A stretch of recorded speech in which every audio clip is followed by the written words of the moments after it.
안녕하세요, 여러분. 리타의 볼륨을 높여라입니다. 오늘은 김찬배 작가님의 요청의 힘이라는 책을 가져왔거든요. 그래서 요청에 대해서 좀 생각을 해보다가 내가 뭔가 부탁하는 것, 남에게 해달라고 내가 못하는 부분을 이렇게 도움을 구하는 거를 조금 생각을 해봐야 될 것 같아서 그 부분에 대해서 조금 짚고 넘어가고 싶어서 요청에 관련한 책을 찾게 된 책이고요. 이 책 중에서 오늘은 그 두려움에서 벗어나라? 왜 요청을 못하는지에 대해서 생각을 해보는 세 번째 챕터를 얘기를 해볼게요. 여러분은 요청을 잘 하고 계신가요? 성공을 다들 이제 하고 싶으시잖아요. 근데 성공은 내가 잘나서 하는 게 아니라 본질적인 건 남이 시켜주는 것이다 라고 이 책에서 얘기를 하고 있습니다. 내가 잘나서 하는 게 아니라 남이 시켜주지 않으면 성공을 할 수 없습니다. 근데도 나는 어떻게 내 안에서 다 모든 걸 해결하려고 이제 꿍 하고 있으니까 이게 좀 안 풀리는 경우가 많이 있을 수 있거든요. 자, 사랑하는 사람 앞에만 서면 사랑을 고백하고 싶은 마음과 더불어 한없이 작아지는 자신을 발견한다. 왜 그럴까요? 거절당할지 모른다는 막연한 두려움 때문입니다. 네. 해보지도 않았는데 이런 두려움의 실체는 대부분 막연합니다. 존재하지도 않는 것을 두고 자기 보호나 방어 차원에서 미리 마음이 선을 긋는 것입니다. 마음의 상처라는 것도 알고 보면 남이 준 것이 아니라 나에게서 비롯되는 것입니다. 빌 포터라는 미국의 판매왕이 있었는데 엄청나게 거절을 많이 당했어요. 그럴 때마다 더 좋은 상품을 가지고 오라는 의미로 해석하고 계속해서 찾아갔다고 합니다. 그가 판매왕이 된 비결은 거절에 상처받지 않고 긍정적인 자극으로 해석할 수 있는 그 힘이 있었기 때문입니다. 자, 이분 말고 보험왕, 미국의 엄청난 보험왕 토니 고든 씨가 있었다고 합니다. 22살에 생명보험 영업을 시작을 했는데 계속해서 거절을 당하고 첫 번째 계약은 42번째 그 미팅에서 나왔다고요. 42번째 찾아간 고객에게서. 그러고 두 번째 달에는 6건의 계약을 체결하는데 성공했다고 합니다. 얼마나 이제 좀 되는구나 싶었겠죠. 근데 그 다음 달에 모두 취소되고 말았습니다. 얼마나 절망적이었겠어요. 근데 그런 식으로 약간 7년 동안 좀 잘 안 풀렸다고 해요. 7년 동안 계속 힘겹게 살면서 다른 직업을 찾아야 되는 게 아닐까 고민하기도 했습니다. 하지만 그는 시간이 지나면서 냉대와 거절을 자기 삶의 일부로 받아들이며 그래도 반드시 성공하겠다는 각오를 다졌습니다. 그렇게 생각을 하면서부터 변화가 생겼고 고객의 거절에 대해서 스마트하게 대처하면서부터 그의 세일즈 실적이 향상되기 시작했습니다. 그래서 77년도에는 보험업계의 명예의 전당인 100만 달러 원탁회의 MDRT에 가입 자격을 얻고 그 다음 해에는 그 상위 2%에 속하는 탑 TOT, 탑 오브 더 테이블 멤버가 되었다고 합니다. 그리고 2000년에는 비미국인으로서 사상 최초의 MDRT 회장에 취임했다고 합니다.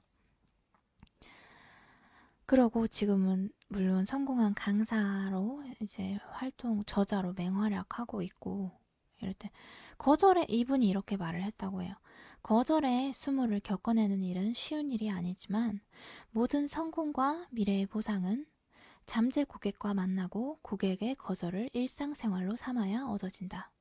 거절의 수모는 우리가 목표를 달성하려면 반드시 치러야 하는 비용이다. 라고 말했다고 합니다. 여러분, 그래서 어느 정도 이거에 대한 맷집을 키우는 게 좋아요. 거절을 습관으로 삼는 거죠. 거절 당하는 거를 인생의 일부로. 운동을 규칙적으로 가고 공부를 계속해서 해 나가는 것처럼 어느 정도의 거절을 당하는 거를 나의 되게 익숙한 그런 정신적인 운동으로 생각을 하는 거죠. 나의 확률을 계속 업시켜주는, 거절을 당했다는 거는 내가 뭔가 원하는 거에 도전을 했다는 얘기잖아요. 그러면 어쨌든 나는 그 확률에 내 자신을 노출을 시킨 거고, 그게 잘 안 됐을 때 물론 거절이라는 일이 상처가 돌아오기도 하지만, 결국 나는 나의 인생의 확률을 사실 이만큼 올린 거거든요. 그거를 일단 봐야 돼요. 음. 또한 제가 생각하는 거는, 내가 인생에서 손대지 못하는 부분이 있잖아요. 너무 문제가 막 못 심해서 내가 어, 어떻게 해결하는 방법을 모르겠는 그런 일들이 있다면, 일단 이런 걸로 조금 나의 진취성이라던가 에너지를 향상시켜 놓는 그런 훈련이 필요하다고 생각하거든요. 그러면은 나중에 그 일도 자연스럽게 해결이 될 수도 있고. 그렇습니다.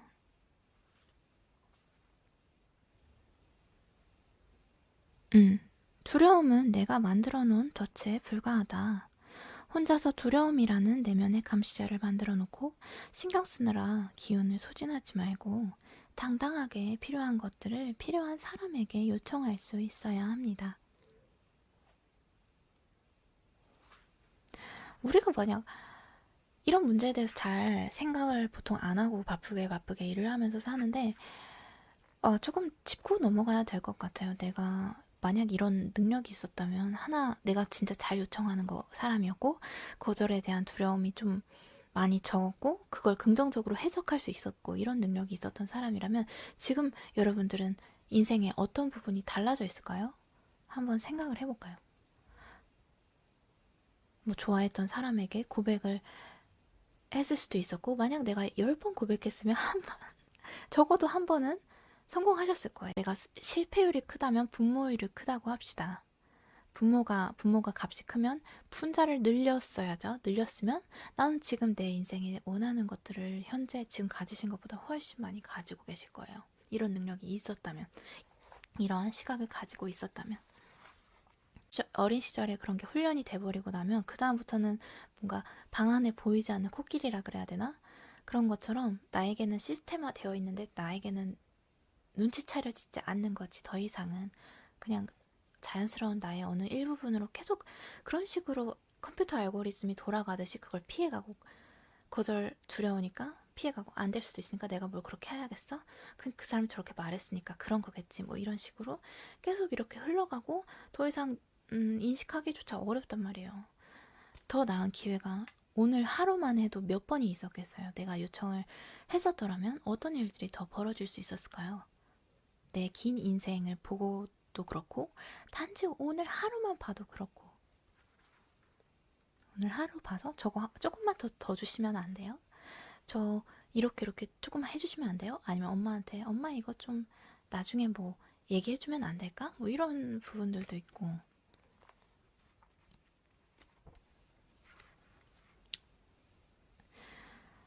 그래서 거절의 수모는 성공을 위한 투자 비용입니다.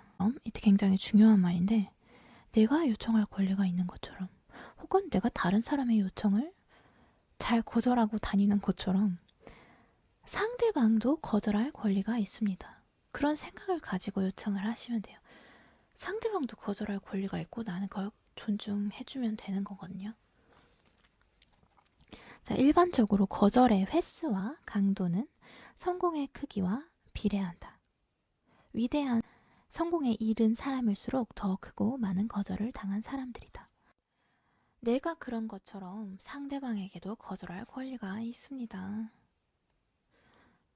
사실 남이 요청한 거 나는 되게 쉽게 거절하는데, 그리고 내가 거절할 때를 생각해보면 그다지 그 사람에 관한 것이 아니에요.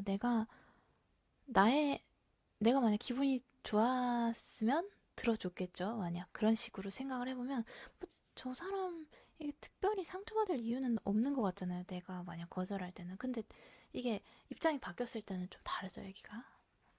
그러니까 그거를 조금 더, 생각을 하면서 고쳐나가는 게 좋은 것 같아요. 하버드 대학에서 행복학 강의로 10년간 최고 인기 강좌 1위를 놓친 적이 없는 손 아처 교수는 그의 책 행복의 특권에서 이렇게 하버드 대학에서 공부하는 학생들 중 상당수가 도움을 요청하기는커녕 도움의 손길마저 뿌리치는 실수를 범한다고 하면서 이를 다음과 같이 묘사했습니다. 성공을 위해 치열하게 노력하는 동안 그토록 갈망하는 행복을 몽땅 잃어버리고 만다. 이 무슨 아이러니일까요? 계속 그 학생들의 공통점이 이렇다고 해요. 그것은 주변 사람들 혹은 자기 스스로가 스스로에게 부여한 높은 기대라는 폭군 아래에서 매일매일 신음하고 있다는 사실이다. 똑똑한 사람들도 종종 멍청한 짓을 한다. 하버드 학생들 역시 마찬가지다. 그들은 어려움에 직면했을 때 도움을 요청하기는커녕 오히려 다른 사람들의 손길을 뿌리치는 실수를 저지른다. 자, 여러분, 길을 한 번 읽는 것보다 두 번 물어보는 것이 낫습니다. 영원히 살 수는 없어요. 우리의 시간은 한정되어 있고 길을 잃느니 그냥 두세 번 물어보는 게 낫습니다. 내가 만약 거절에 대해서 민감하지 않다면 내가 내 인생의 시간을 아낄 수 있겠죠. 거절을 피하고 그게 나를 행복하게 만드는 일이라고 얘기를 하면서 사실은 행복에서 멀어지고 있다는 것. 한 번 길을 잃는 것보다 두 번 물어보는 것이 낫다라는 건 덴마크 속담이라고 하네요. 그리고 특히 남자분들 길 계속 못 물어보시잖아요. 여자분들보다. 사실 도움을 요청하는 것은 무능함을 인정하는 것이 아니라 더 빨리 길을 찾을 수 있고 유능함에 이를 수 있는 최선의 방법인데, 만약 그런 게 자존심이 걸려 있는 것 같고 좀 껄끄럽다고 하시더라도 그런 거에 대해서 훈련을 하시면 진짜 가고 싶으신 그곳에 더 빨리 도달을 하실 수 있다는 거를 인식을 하시면 좋을 것 같아요. 내가 이렇게 행동을 하는 게 내가 자존심이 상하고 뭔가 남자답지 않고 이런 신체적 뇌적 반응은 생각은 알고리즘은 이해를 하지만 그걸 한 번 더 생각을 하고 좀 더 아니야 네가 이걸 원하지만 이게 거기로 가는 길이 아니다. 자, 이걸로 가자라고 하면서 한번 수정을 시켜주는 게 좋을 것 같아요. 거절이 미덕이다. 예를 들어서 너 밥 먹었어? 밥 저녁 먹고 왔어? 이렇게 했는데 아니 먹었어 이렇게 해놓고 나중에 친구가 이랬대요. 사실 그날 저녁을 먹지 않아서 몹시 배가 고팠어. 폐를 끼칠까봐 먹었다고 한 건데 차만 내놓아서 섭섭했다. 제가 어느 영상에서 봤는데 그 소심한 사람들은 자기의 그 소심함 때문에 결국 남을 가장 배려하는 선택을 한다고 하는데 가장 남을 위한 최악의 선택을 한다고 하는 그런 내용이 있었거든요. 저도 소심했을 때 그런 경우가 많았고, 여러분 자기 의사를 굉장히 확실하게 표현을 하셔야 돼요. 저도 굉장히 훈련하고 있는 부분인데 잘하시는 분들도 있을 거고 조금 내가 애매하게 말하고 저 사람이 한 번 더 나에게 이런 거를 물어봤을 때 내가 또 아니라고 하면 좀 그렇지 않을까? 좀 그건 사람을 배려하는 일이 아니지 않을까? 라고 하는데 제가 듣기로는 그게 사람들을 더 불편하게 하는 거라고 들어가지고 제가 그걸 굉장히 고치려고 노력을 많이 했거든요. 내 의사를 확실하게 처음에 한 번에 전달해 주는 게 굉장히 남을 배려하는 일입니다.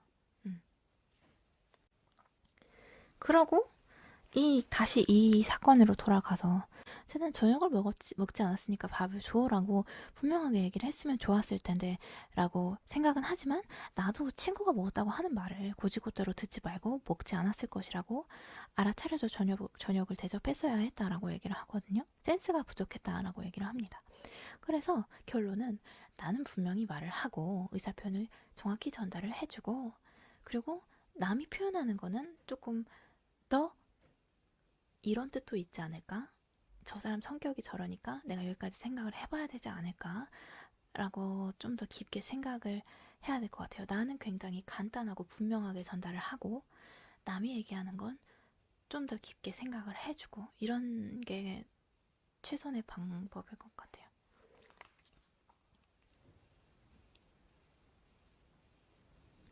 그리고 이거 굉장히 제가 인상 깊었는데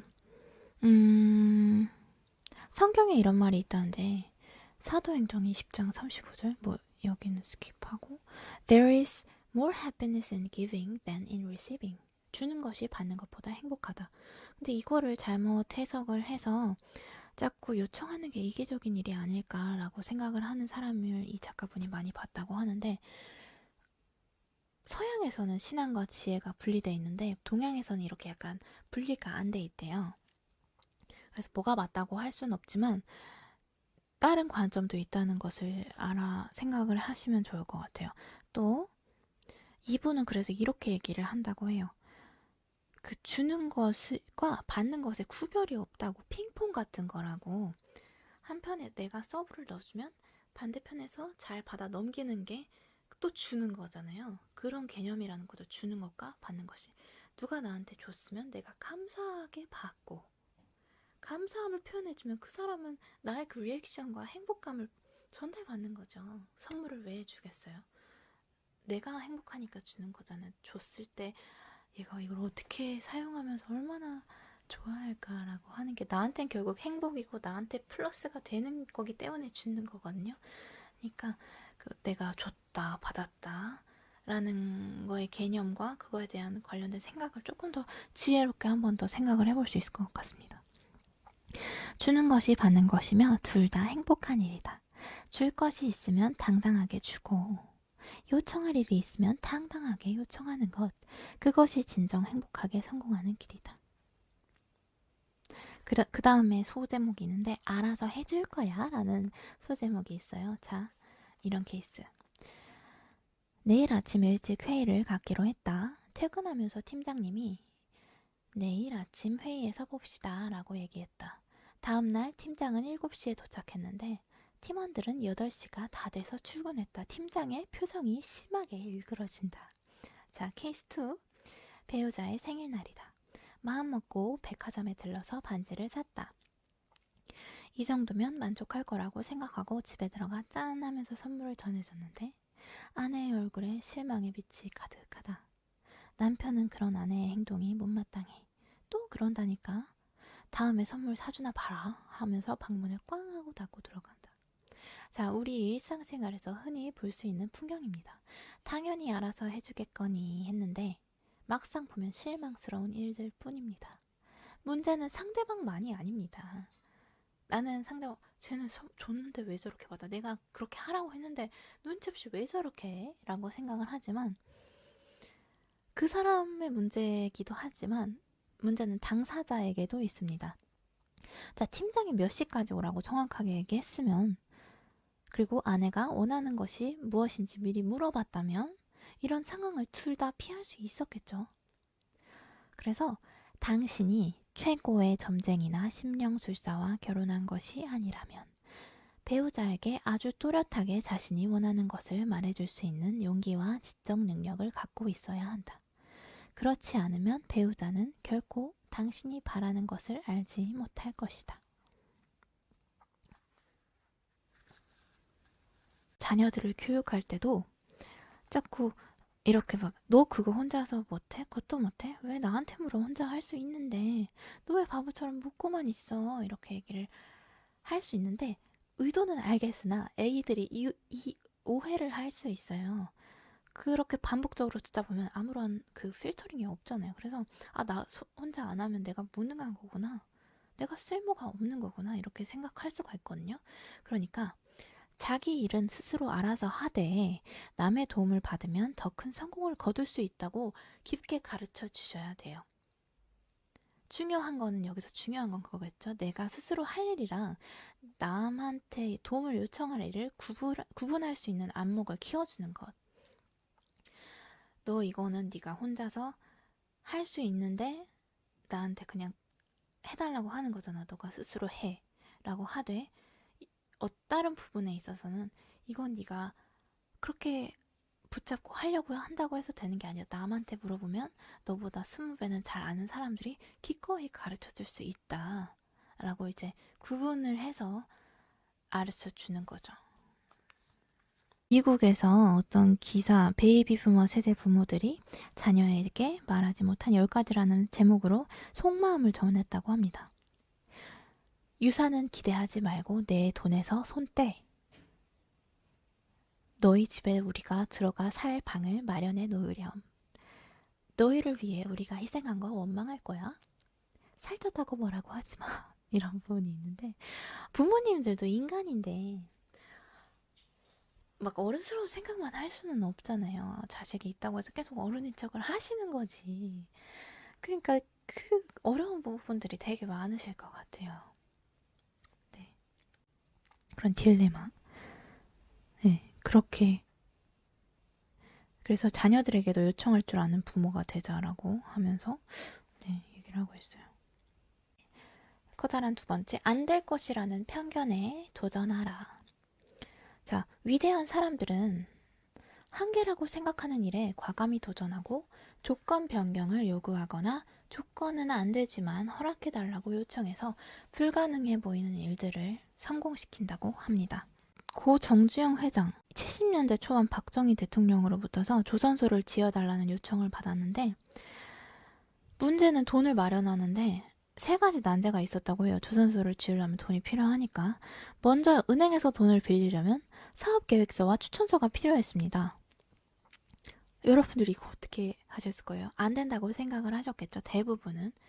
근데 그 조선소 부지 사진 한 장을 가져가가지고 영국 런던으로 날아가서 선박 컨설팅 회사인 A&P 애플도어에 찰스 롱바톰 회장을 만나서 주머니에 있는 500원짜리 지폐를 보여주면서 영국은 1800년대부터 조선을 시작했지만 한국은 그보다 300년 앞선 1500년대에 이미 거북선을 만들어서 일본군을 무찔렀다라고 하면서 추천서를 받아냈다고 합니다. 대단하죠? 그리고 이 추천서를 근거로 그 버클레이즈 은행으로부터 차관을 제공하겠다는 약속까지 받고 그러고 마지막 관문에서 걸린 거죠. 수출 신용보증국에서 조선소도 없고 선박 건조 경험도 없는 현대건설을 믿을 수 없다고 선박 수주 계약서를 가지고 와야지 차관을 승인해 주겠다고 했대요. 그래서 정 회장은 그리스의 선박왕 리바노스를 찾아가서 유리한 조건으로 배를 만들어주겠다면서 요청을 해서 유조선 두 척을 수주함으로써 우리나라 선박산업의 새 시대를 여는 주인공이 되었습니다. 이런 이분은 굉장히 아마 사람을 설득하는 능력이 굉장히 뛰어났을 거예요. 우리가 그 정도는 가지고 있지 못하더라도 이러한 사고? 불가능해 보이는 것들, 우리는 보통 어느 조건이 안 되면 난 다 했는데 내 잘못이 아니야. 세상이 그런 건데 나는 왜 노력해도 안 될까? 막 이 비관으로 빠져가잖아요. 그 안 그러신 분들도 있지만 조금 부정적이 되기 굉장히 쉬워요. 세상이 말한 조건이 사실 사람이 정한 조건이고 그게 유동적인 건데 그거를 못 보고 그걸 영속적인 것으로 생각하는 거죠. 근데 이분은 이제 다른 거죠. 음. 그래서 범인들은 평범한 사람들은 제한 조건 때문에 안 된다고 말하는 반면에 위대한 사람들은 네, 이런 식으로 불가능해 보이는 일들을 성취한다고 합니다. 그리고 또 다른 케이스가 있는데 자 여러분들 그 건설 회사에 어떤 분이 A라는 분이 들어갔다고 해요. 근데 일이 적성에 안 맞아가지고 2년 정도 근무하다가 대학 시절부터 꿈꾸어오던 방송사 취업을 위해서 사표를 내고 시험 준비를 하게 되고 자신감을 어느 정도 갖게 되었다고 합니다. 근데 막상 지원을 하려고 보니까 나이 제한에 걸려버린 거야. 그러니까 퇴사할 시점에는 됐는데 그게 뭐 연도마다 바뀌잖아요. 그럼 어떻게 보통은 대부분의 사람들은 포기하겠죠. 아, 역시 난 안 되는군. 이런 식으로 포기를 하겠죠. 근데 그 인사팀을 찾아가가지고 내가 회사까지 그만두고 준비를 했는데 전년도 기준에 다 맞춰서 했는데 이게 안 됐다고 어떻게 하면 좋을까요? 라고 상담을 요청을 했대요. 그래서 진지하게 도움을 요청했어요. 그랬더니 입사 제언서 일단 제출하고 시험을 보라고 했대요. 그래서 직원 됐다고 하거든요, 이분은. 그니까 좀 뭐 여러 가지 어려움이 있겠지만 어쨌든 다 사람이 하는 일이기 때문에 그거를 조금 볼 줄 알아야 합니다. 다 사람이 하는 일이고 변경 가능해요. 일단 그냥 그 사람이 그렇게 정해놓은 거예요. 우리 지금 근무 시간 9시부터 6시까지 하는 것도 내가 직장 생활만 하고 살아야 한다고 사람들이 대부분 얘기를 하고 있는 것도 내 주변의 모든 것들, 단단해 보이는 모든 것들, 내 생각까지도 어떤 사람이 처음에 그렇게 그냥 정하고 나에게 표현을 했거나 그렇게 규정을 정해놨거나 그냥 그런 어떤 굉장히 유동적인 실체가 없는 별로 단단하지 않은 것이 단단해진 것 뿐이에요. 그러니까 처음에 시작과 본질을 볼 줄 알아야 합니다. 저희도 회사에 그냥 메일이 오는 경우가 있어요. 그냥 CS 메일로 들어와 버려요. 그냥 공개 메일로. 자기가 이런 거를 준비를 하고 있는데 준비를 해왔는데 나를 써보지 않겠냐, 난 이런 거 잘할 수 있겠다라고 오면 맨날 그냥 그런 일반적인 문의 같은 것만 들어오다가 그런 게 오면 되게 눈여겨보거든요. 들이대는 거죠, 말로 하면. 그리고 그런 경우도 있고 그 사장님이신 어떤 분의 얘기를 들었는데 그분들도 너네 회사에서 모집 요강 냈을 때 들어오는 이력서들을 제대로 사람들이 보는 줄 아냐, 인사 쪽에서 보는 줄 아냐, 그냥 대충 보고 필터링 해버린다, 별로 주목을 끌지 못한다고. 오히려 진짜 그 회사에 들어오는 사람들은 그냥 자기가 이력서를 준비해서 먼저 보낸대요. 나 이렇게 준비가 됐고 이러이러하다라고 보낸다는 거죠. 그리고 회사에서 모집 요강을 낸다고 해서 진짜 정말 뽑고자 하는, 정말 대기업은 뭐 좀 다르겠지만 일반적인 중소 정도 대부분의 회사에서는 그렇게 정해진 필요성이 있는 게 아니라 어떤 사람이 있을까? 사장님이 궁금하다고 하면은 한번 내보는 경우도 많거든요. 그리고 좋은 사람이 있으면 뽑지 뭐, 이 정도 생각. 그렇기 때문에 먼저 요청할 줄 아는 게 굉장히 중요하죠.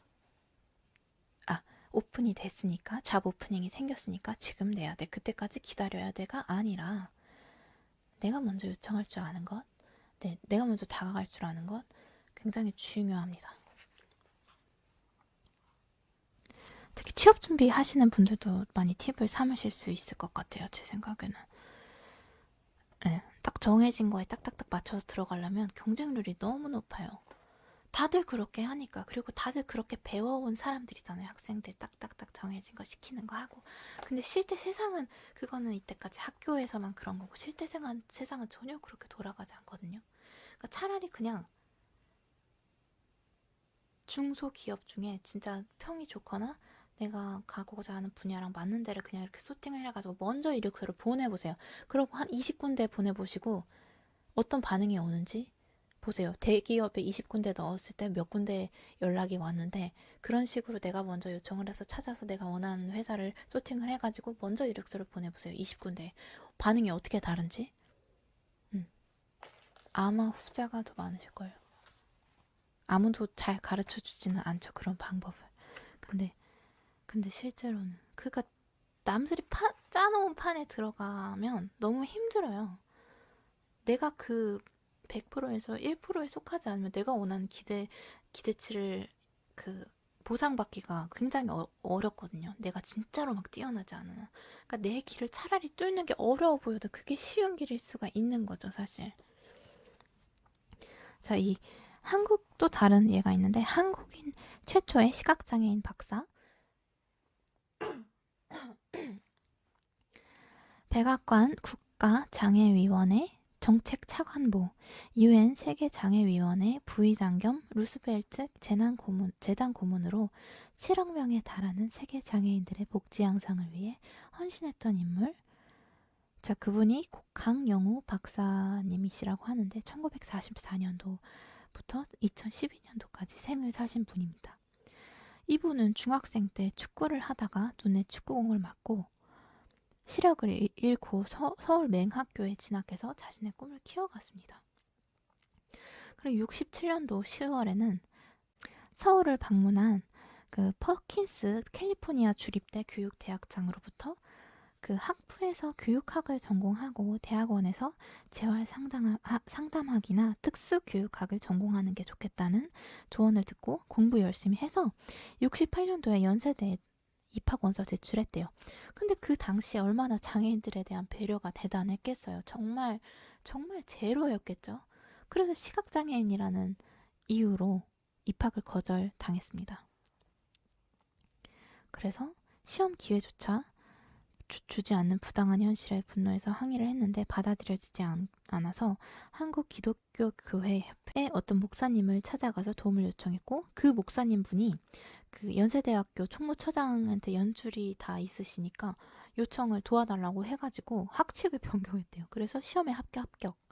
그 다음에 면접에서 나는 학부 마치고 미국 유학 가가지고 공부해서 우리나라 특수교육 발전에 공헌하고 싶다. 헬렌 켈러는 세계 장애로도 했는데 내가 왜 못하냐라고 얘기를 해서 오, 완전 반응이 좋았겠죠. 그래서 당연히 합격. 그 다음에 대학에선 시험 잘 봤는데 시각장애인이라는 이유만으로 점수를 아무렇게나 주는 교수한테 내가 구술로 할 테니까 점수 다시 주세요라고 해서 98점을 받은 일도 있었습니다.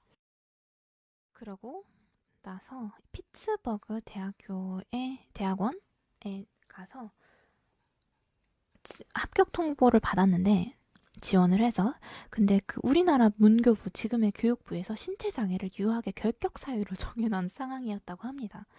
그래서 포기해야 되는 거죠. 그래서 그 한미재단을 찾아가서 도움을 청했고 학교 등의 지원을 받아서 그 법조항이 삭제가 됐다고 합니다. 시각장애로 해외여행에 지장이 있다는 소견을 가진 의사에게 아무 지장이 없다고 써주세요라고 요청을 해가지고 한국인 최초로 시각장애인으로서 유학의 길에 오를 수 있었다고 합니다.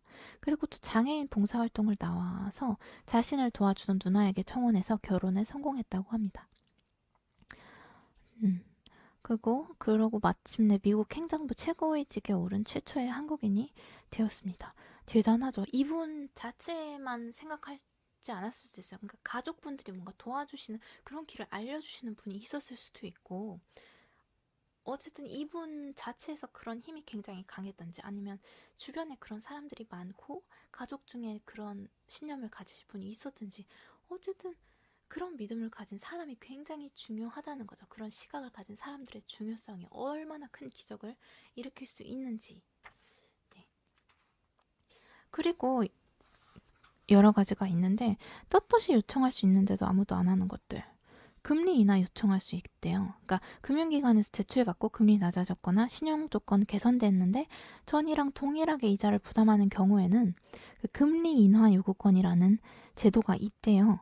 이게 이 책이 막 최근 책은 아니라서 아직까지 있는지는 모르겠는데, 그래서 신용 조건에 변화가 있었다면 뭐 연봉이 올랐던지 승진했던지 재산이 증가했던지 부채가 감소했던지 그런 게 있었다면 만기랑 상관없이 은행 지점에 가가지고 금리 인하를 요청할 수 있다고 합니다.